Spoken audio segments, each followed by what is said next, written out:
the Nostalgia Critic guy, remember it? So you don't have to. Let's talk about one of my favorite movies of all time, Mary Poppins. No, let's not. Because why?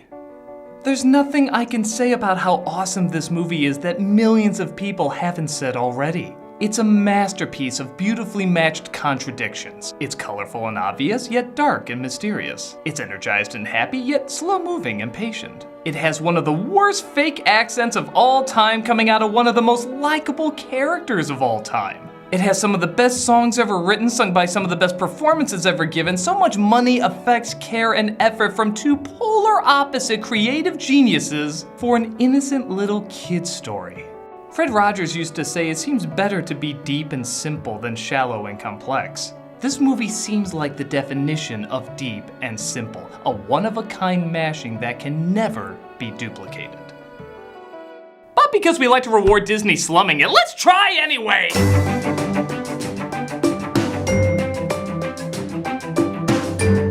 Mary Poppins Returns is the latest in a long line of unnecessary Disney sequel/reboots. You might be wondering, well, which one is it, sequel or reboot? Fear not, it sucks at both. Made 54 years after the original premiered, this was an attempt to recapture the magic and fresh ideas of the timeless classic. I guess it's not a complete loss of an idea. After all, there were more Mary Poppins books. There was even a hit Disney Broadway musical that had the author, P.L. Travers, overseeing the production. Don't worry though, it doesn't try any of those smart ideas. It instead tries to continue the story with a brand new tale that somehow does the exact same thing the original did, except bad, and stupid, and bad. Well, I'm not accepting any Mary Poppins that isn't practically perfect in every way. That's why I'm calling in some very special help. Subtly beautiful music. That can only mean...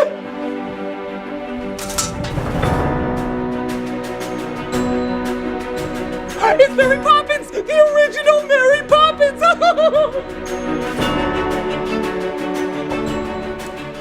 Hello, Nostalgia Critic. Hello, Mary Poppins! Fix your posture, we're not sloths. Sorry, Mary Poppins! There's a good boy. Right, I hear someone smearing my good name. Yes, right in there. All right, let's go. Spit spot! Oh, she said spit spot! Oh, they think they're being unique by changing the logo again. You know, if you do that too many times, it's just not unique anymore, is it? No, Mary Poppins! Let's change that right up. Wow. First, we'll put the logo back to the way it originally was. You don't have to rely on cheap gimmicks when you're actually good. Or practically perfect in every way. Quiet now. Yeah, cool. Now, what's this? Lin-Manuel sings a song about lighting lamps and then it cuts to paintings behind the opening credits. Well, that's peculiar. Shouldn't it be the other way around so that it flows better? Why, I suppose it would. Oh, Mary Poppins, you really do fix everything. Good gracious, what is that? Sounds like an annoyingly dumbed-down score that's confused for whimsical. That can only mean... How'd you get here? I've always been here. Now, where is that dreadful music coming from? Hello, Mary. Well, if it isn't Poppins 2.0. I understand you want to change our Disney formula. Hey, you stay out of this reboot, Quill. We're trying to fix what you botched up. A lot of things have changed since you last showed up, Mary. Disney is more powerful than you could possibly imagine. Powerful enough to steal from Star Wars? We own Star Wars. Oh, very impressive. Hey, we don't care how much you own. You can't recapture the magic of dancing chimney sweeps Tea parties on ceilings. and snapping to get a job well done. Oh, well now in Disney, when you snap your fingers, something very different happens. No, don't do it! Mary! No!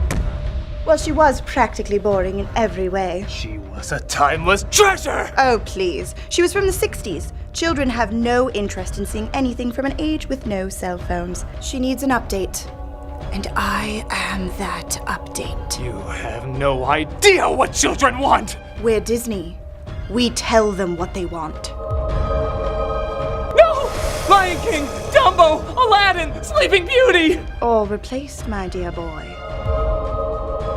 It feels so scrumptious. You can't just erase these timeless classics like they never existed! I already have.